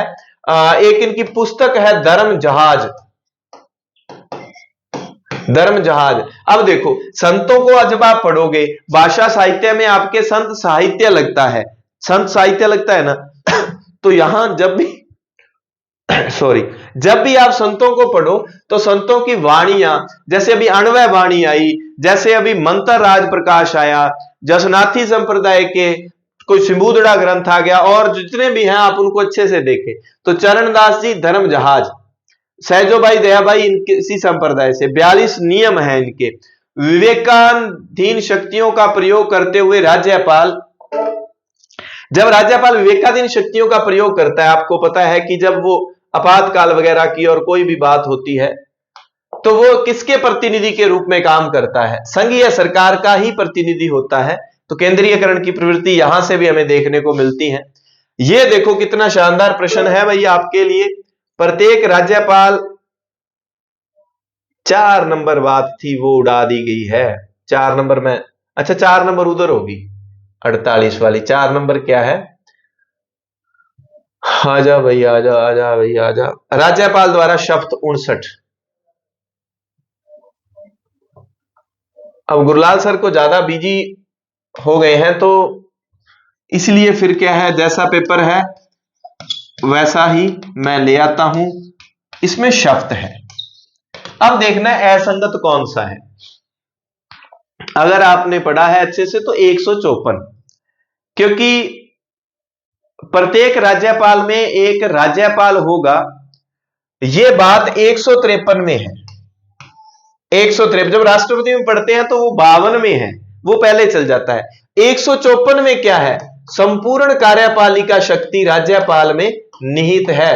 कार्यपालिका शक्ति राष्ट्रपति में हमने 53 में जो बात पढ़ी थी, तो 53 में लिखा है एक राज्यपाल होगा, 54 में लिखा है कार्यपालिका शक्ति राज्यपाल में निहित होगी। 54, 55। अब आप याद करो कि 55 क्या है? बराबर के अंक है। नियुक्त राज्यपाल को बिल्कुल ऐसे असमानता नहीं, बिल्कुल समानता देखते हुए भी कौन ज्यादा योग्य है, 5-5 बराबर तोलते हुए फिर नियुक्ति करनी है। अगर आपसे पूछ लिया जाए राज्यपाल का कार्यकाल कितना रखा जाए, तो आप कहेंगे भाई कार्यकाल तो जो है ना वो 5-6 वर्ष रख लो, 5-6 वर्ष रख लो। अगर आपसे पूछ लिया जाए योग्यताएं, राज्यपाल की योग्यताएं क्या हो सकती है, रट लेना इस बात को, क्योंकि अभी सामान्य प्रश्न आप कहोगे गुरुजी आते ही नहीं है, अब आएंगे आप देखना। ऐसे अनुच्छेद, सामान्य अनुच्छेद तो हमें याद होने चाहिए। योग्यताएं में हम आयु याद करते हैं, कितनी याद करते हैं? आयु 35 वर्ष। 3 और 5 का जब आपस में गुणा किया जाता है, 5 और 7 का आपस में गुणा करोगे तो 5 साते 35 हो जाएगा, 5 साते 35 हो जाएगा। 5 और 7 का जब गुणा करोगे 35 क्या है? योग्यताएं हैं कि 35 साल का होना चाहिए, यानी कि योग्यताएं 57 नंबर अनुच्छेद में है। राज्यपाल का कार्यकाल यही कोई 5-6 वर्ष होना चाहिए, ठीक है। शब्द 59 में है, 55 बराबर में नियुक्ति है। राज्यपाल हेतु शर्तें 58 में है, शर्तें 58 में शर्तें हैं। मैं वैसे याद रख लेना, साडे नाल पिंड पैंदा 8 टीका, 8 टीके असी जाके खेलते होने, 8 टीके में हम क्रिकेट खेलते हैं, शर्त लगा के खेलते हैं। तो मैं तो आगे वाले नंबर तो काट देता हूं, ठीक है, इनको याद रखता हूं 4, 5, 6। तो आसपास में जितने भी हमारे गांव है 4 टीके, 5 टीके, 6 टीके, 7 टीके, 8 टीके, तो उनसे याद रख लेता हूं, ठीक है। तो शर्त किसमें है? 5-8 में है। तो इसका कौन सा हो जाएगा? पहले वाला कथन गलत हो जाएगा। ये पॉलिटी वाले तो करने में जरूरी है आपके लिए।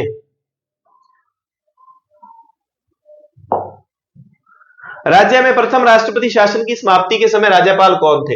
एक शॉर्ट वीडियो बनाई हुई है, 1.5 मिनट की, सारी बातें उसमें याद करवाई थी। मैंने आपको ट्रिक दी थी कि संपूर्ण सृष्टि का हुक्म हुआ तो वेद क्या हो गए? वेद रघुकुल में जाकर रेडी किए थे, और रेडी किए थे मंडली ने किए थे। कौन सी मंडली थी? भक्तों की मंडली थी, भक्तों की मंडली थी। धनिक लाल मंडल, बलिराम भगत, ठीक है। ये हो गया एम चेन्ना रेड्डी। ये तो है चौथे राष्ट्रपति शासन के समय, 67, 77, 80, 92, ठीक है। 67 में लगा, संपूर्णानंद जी के समय लगा, और हुक्म सिंह के समय हटाया गया, समझ गए। ये 1977 वाला वेदपाल जी के समय लगा और रघुकुल के समय हटाया गया, ठीक है। फिर जो तीसरा होगा 1980 वाला, ये रघुकुल हूबहू यहां रहेंगे। पहले राज्यपाल है रघुकुल, जिनको बर्खास्त किया गया था। 1-1.5 मिनट की आप रील बनाई हुई है, देख लो, अच्छे से ट्रिक बना के याद करवाया हुआ है। हाल ही में ये पेपरों में चर्चा का विषय रहा भी है वैसे। तो कौन सा था? प्रथम राष्ट्रपति शासन की समाप्ति के समय राज्यपाल कौन थे? हुक्म सिंह। अगर पूछा जाए राष्ट्रपति शासन के समय, तो संपूर्णानंद। कौन सा ऐसा राज्यपाल जिसके समय राष्ट्रपति शासन हटाया भी गया, लगाया भी गया? तो रघुकुल के समय दूसरा हटाया था, तीसरा लगाया था, अभी आया था ना ग्रेड सेकंड में। तो ऐसी चीजें, तो ये हुक्म सिंह वाली बात, वो रील देख लोगे आप, 1.5 मिनट की चीजें अच्छे से याद हो जाएंगी। राजस्थान के बर्खास्त होने वाले पहले राज्यपाल रघुकुल तिलक है। किस अनुच्छेद के तहत विधानसभा का विघटन, राज्यपाल विधानसभा का विघटन करता है? भाई किस अनुच्छेद के तहत करता है राज्यपाल विधानसभा का विघटन? अनुच्छेद 174(2) के तहत। 176 एक में क्या है, प्रथम बैठक होती है ना जो, उसमें भाषण देता है, प्रथम बैठक को संबोधित करता है। क्या भाई छित्रप्रेट होगी अगर 5 साल टिक के काम ना किया, प्रथम बैठक में छित्रप्रेट। 176 में ये बात कहता है। 174 में सत्रावसान कर सकता है, विघटन कर सकता है विधानसभा को, ये इसमें है।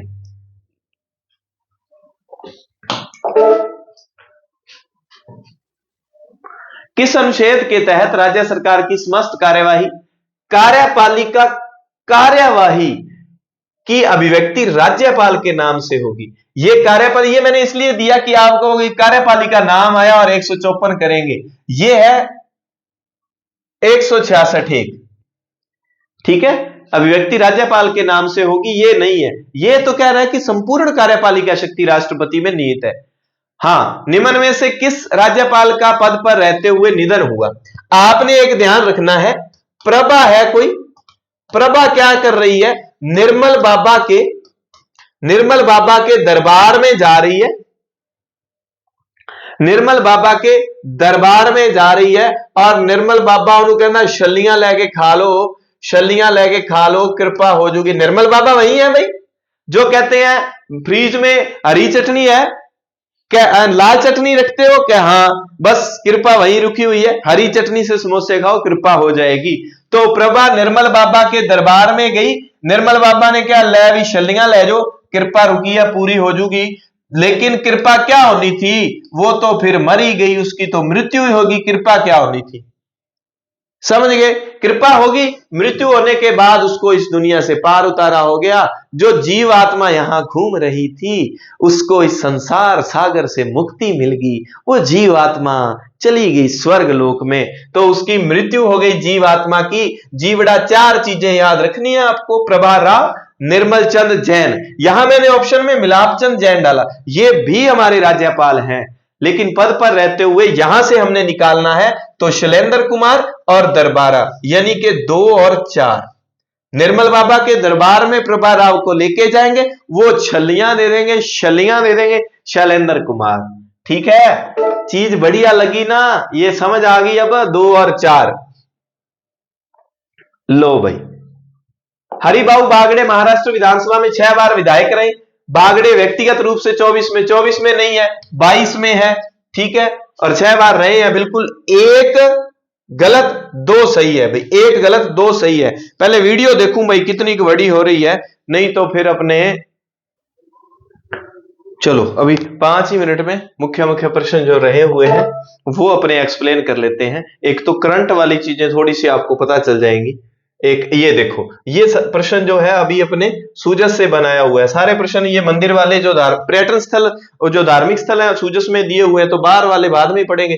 हर्षनाथ मंदिर के संबंध में असत्य कथन है, इसका निर्माण 10वीं सदी में, रट लेना 10वीं सदी में हुआ। विग्रह राज दिया है सूजस में नाम, आप इसको याद करोगे एक बार के लिए। औरंगजेब के सेनापति खान जहां बहादुर ने इसे ध्वस्त कर दिया था, ठीक है भाई, वो चल तो रहा है ना अच्छे से, हाँ ठीक है, खान जहां बहादुर ने इसे ध्वस्त किया था, ठीक है, सही बात है। इसका पुनर्निर्माण राजा शिव सिंह ने किया।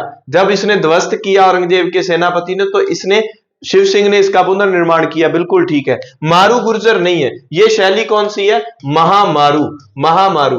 अब इस पे एक प्रश्न आता ही आता है शैलियों पे। महामारू शैली गुर्जर प्रतिहारों की शैली है, महामारू के बाद की शैली मारू गुर्जर है। शैलियों पे एक वीडियो में मंदिर की शैलियों का प्रश्न गलत नहीं होगा। मात्र 15 मिनट की वीडियो है मंदिरों की शैलियों पर, उस पे नाम भी लिखा हुआ है विभिन्न शैलियों के मंदिर। तो शैलियों वाला तो आपका एकदम से काम सेट हो जाएगा। ये बात सही है, 10वीं शताब्दी में ये बात सही है, औरंगजेब के सेनापति ने आक्रमण किया, और ये भी बात है कि बाद में शिव सिंह ने पुनर्निर्माण किया। सूजस की बातें हैं तो हमें अच्छे से याद रखनी पड़ेंगी भैया। चलो भाई, निम्न में से असत्य कथन, ये भी सूजस में दिए हुए हैं। 4 चौमा शिव मंदिर कोटा में। इस बार अपने टेस्ट में थोड़ा सा चेंज करेंगे कि इसके एक तो फॉन्ट बड़े कर देंगे और एक थोड़ा सा इसको इधर कर दिया करेंगे ताकि ये पढ़ने में आसानी हो।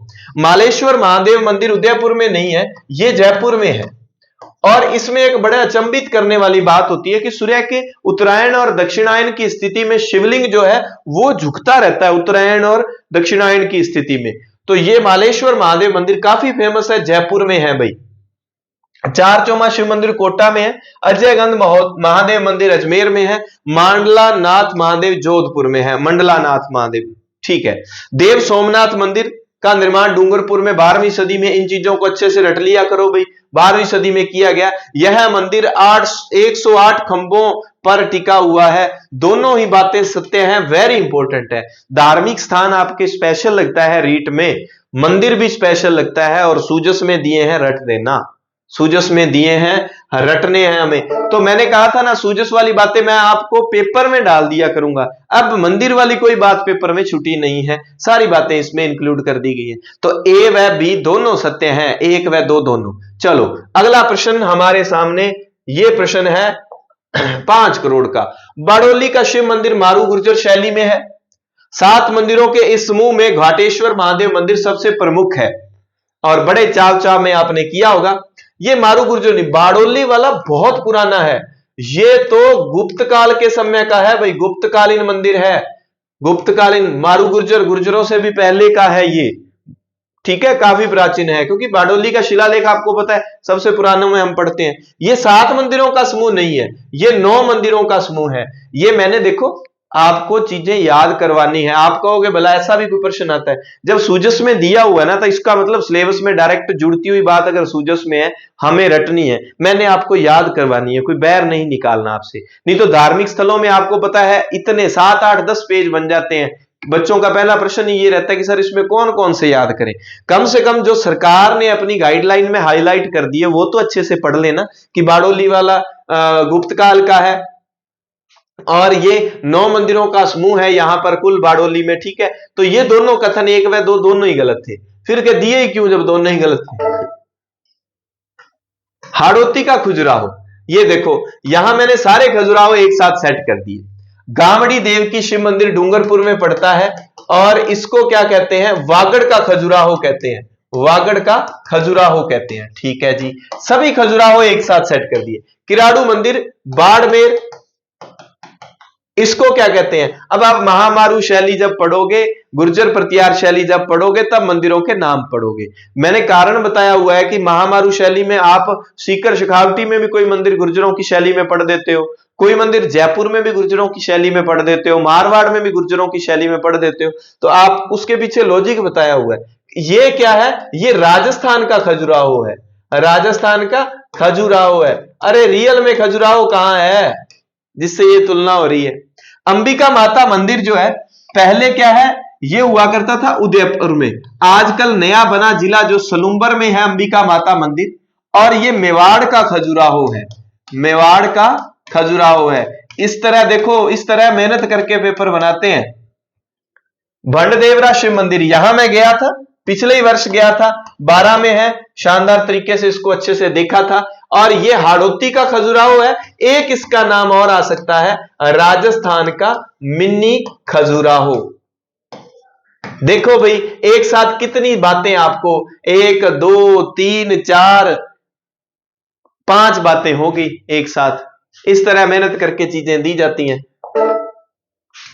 अब देखो ये प्रश्न था खेलो इंडिया यूनिवर्सिटी गेम से संबंधित सत्य कथन है। खेलों का 5वां यूनिवर्सिटी गेम ये होगा अभी, वेरी इंपॉर्टेंट लगा दो रीट वाले या आगे जो भी भर्ती परीक्षा की तैयारी कर रहे हैं, क्योंकि ये होगा। कब होगा, ये नवंबर 2025 में होना है। इसने 5वां आयोजन है, और राजस्थान पहली बार इसकी मेजबानी करेगा। दिसंबर में नहीं है, ये नवंबर में है भाई। ये गलत हो गया, 1 नंबर सही हो गया, बी नंबर गलत हो गया। फिर और देख लें अपने, और देख लेते हैं, चलो यहां आ जाओ आप।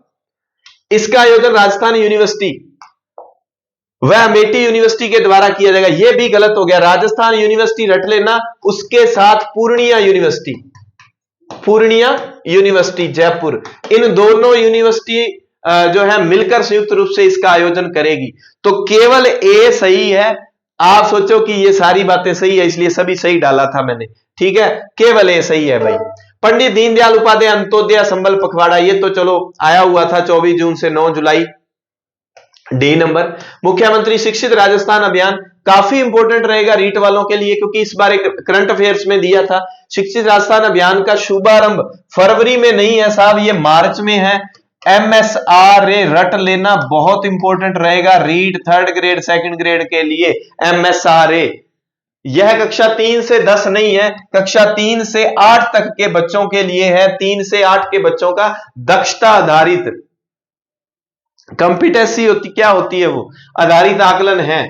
तो इसका मतलब ए व बी दोनों ही गलत है, 1 और 2। कक्षा 3 से 10 नहीं, 3 से 8 है। ये मार्च 2025 में है। ये मैंने आपको रटवाना है क्योंकि मेरे दृष्टिकोण से ये इंपॉर्टेंट है, इसलिए मैंने ये मिस्टेक करवाई ताकि गलती यहां कर लोगे वहां नहीं होगी। समझ गए? वो सीधा पूछ ले मसरा कब शुरू हुआ, फरवरी मार्च महीने दे दे। किन कक्षाओं के लिए, सारी कक्षाएं होंगी उसमें, तो इंपॉर्टेंट है। ज्यादा ना ज्ञान मत देना कि ऐसा कोई प्रश्न आता है क्या। लो, निम्न में से सत्य कथन है। चलो भाई, ये प्रश्न अगर किसी ने सही किया है ना तो मैं मान जाऊंगा। जो बच्चे देख रहे हैं वीडियो मुझे बता दें कि सर ये हमने सही किया है। इतना समय नहीं कि रोक के रख लूं और आपसे पूछूं। मिनार व खींचन गांव को जून 2025 में रामसर साइट घोषित किया गया था और कुल 91 स्थान हो गए थे। अभी 2 बिहार के शामिल कर दिए तो 93 हो गए। रामसर साइट आपको बताया हुआ, ईरान के रामसर में एक समझौता हुआ था 1971 में कि जो ऐसे स्थल होंगे उनको रामसर साइट घोषित किया जाएगा। खींचन को बर्ड विलेज के नाम से जाना जाता है तथा 200 से अधिक प्रजातियों के पक्षी यहां आते हैं। यहां मैंने आपसे गलत करवाया है। मिनार गांव जैव विविधता बायोडायवर्सिटी तथा डेमोइसेल क्रेन जैसे प्रवासी पक्षियों के आगमन के लिए प्रसिद्ध है। मिनार गांव कहां है? उदयपुर। और खींचन गांव कहां है? जोधपुर। अब मैंने उल्टा किया, खींचन की जगह आप यहां लिखोगे मिनार। अब पढ़ो, मिनार को वर्ल्ड विलेज के नाम से जाना जाता है। यहां 200 से अधिक प्रजातियों के पक्षी आते हैं। इसको विश्व धरोहर सूची के नाम में शामिल किया गया है। पता तो होना चाहिए ना क्यों किया गया है। मिनार में बहुत सारे पक्षी आते हैं, 200 से अधिक प्रजातियां आती हैं। ठीक है, इसको बर्ड विलेज कहते हैं।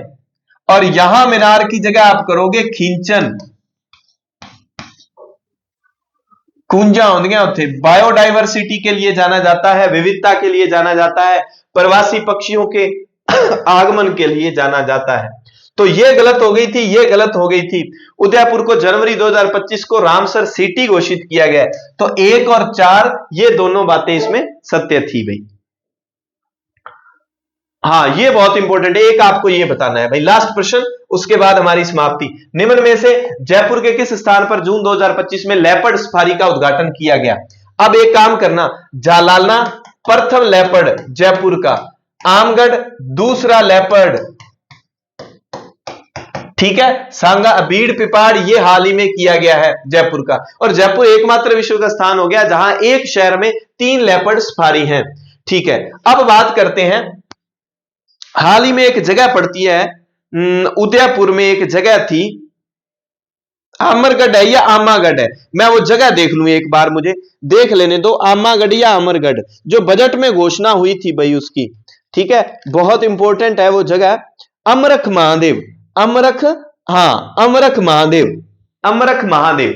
अब देखो, बजट 2025-26 में अमरख महादेव, यह प्रश्न हाल ही में आया भी है। उदयपुर, इसे लेपर्ड सफारी घोषित किया गया। लेपर्ड लॉयन सफारी अभी करूंगा बाद में। हाल ही में ताजा, वेरी इंपॉर्टेंट लगा लो, हाल में किसको घोषित किया गया है? गंगा भैरव घाटी। बजट के बाद गंगा भैरव घाटी कहां पड़ती है? यह पड़ती है साहब अजमेर में। इसे लेपर्ड सफारी घोषित किया गया, लेपर्ड सफारी। लेपर्ड क्या होता है? एक लॉयन होता है, लेपर्ड होता है, एक क्या होता है? पैंथर होता है। Lion, leopard, panther. तेंदुआ होता है क्या लेपर्ड? तेंदुआ ही होगा, तेंदुआ ही होगा ना। चलो तेंदुआ मान लो हिंदी में बात करें तो। अब अगर आए लॉयन सफारी की बात, लॉयन सफारी नाहरगढ़, जयपुर में पहली नाहरगढ़ में, और दूसरी कहां होगी? दूसरी पे जो काम चला है सज्जनगढ़ उदयपुर में, सज्जनगढ़ उदयपुर में। एलिफेंट सफारी जयपुर में, हाथीगाम आमेर में जो एलिफेंट सफारी। फिर कौन सी बची? टाइगर, टाइगर रिजर्व बचे। ये कहां पर है? ये रसम राम 2 में है, रसम राम 2, राम रसम 2। रणथंबोर, स्वाई वो सरिस्का, मरुदरा, ये मुकंदरा हिल्स, और रामगढ़ विषधारी, धौलपुर करौली, ये 5 में टाइगर रिजर्व, टाइगरों के लिए काम चलाया गया। यानी कि अब आपके पास प्रश्न हो गए, पहली टाइगर सफारी जो टाइगर रिजर्व वाला कहां चला, रणथंभौर में। पहला लेपर्ड वाला झालाना जयपुर में। हाल ही में सबसे लेटेस्ट लेपर्ड सफारी कहां देखने को मिली भाई, लेपर्ड को देखना है गाड़ी में बैठकर, बढ़िया गाड़ी में बैठकर आप लेपर्ड को देख सकते हो उस एरिया में जाके। ये गंगा भैरव घाटी अजमेर में घोषित की। इससे जस्ट पहले अमरख महादेव उदयपुर में, उदयपुर में मैनार गांव बर्ड पक्षी जिसको बर्ड विलेज कहते हैं उसको रामसर साइट घोषित किया गया। उदयपुर को भी हाल ही में रामसर सिटी घोषित किया गया। बर्ड पिपाड़ जयपुर का ताजा स्थान जहां लेपर्ड सफारी।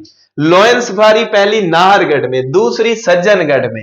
हाथी जो एलिफेंट सफारी वो हमें कहां देखने को मिलेगी, हाथीगांव आमेर में। तो ठीक है भाई, कोई चीजें बनाएंगे इसी तरह व्यवस्थित सेट करूंगा मैं, ताकि आपको करंट के और आईसीटी के और इसके जब शैक्षिक प्रदर्शन शुरू हो जाएगा और साइको ये एक साथ दे दूं, दूसरे पर 2 पार्ट में कम से कम पेपर का हल करवाएं। पेपर उम्मीद है आपको ठीक लगा होगा, आप बता सकते हैं जिन्होंने पेपर किया। एक एक प्रश्न पे बहुत शिद्दत के साथ मैं काम करता हूं। तो अगर आपने वो टेस्ट ज्वाइन करना है, टेस्ट देना है, तो डिस्क्रिप्शन में एसएस एजुकेशन ऐप का लिंक है। अपने द्वारा जो ऐप है जिनका जो भी है वो करते हैं, मैं बिल्कुल फ्री में सेवा दे रहा हूं भाई। तो सेवा का मौका लेना है तो आप मौका ले लीजिए। ठीक है, मिलते हैं 12 अक्टूबर वाले टेस्ट में। शेड्यूल दिया गया है टेलीग्राम पर, और जो नए बच्चे देख रहे हैं अगर वो कोई दिक्कत है, उनको समस्या है लेकिन टेस्ट देना है, वो जरूर मैसेज करें।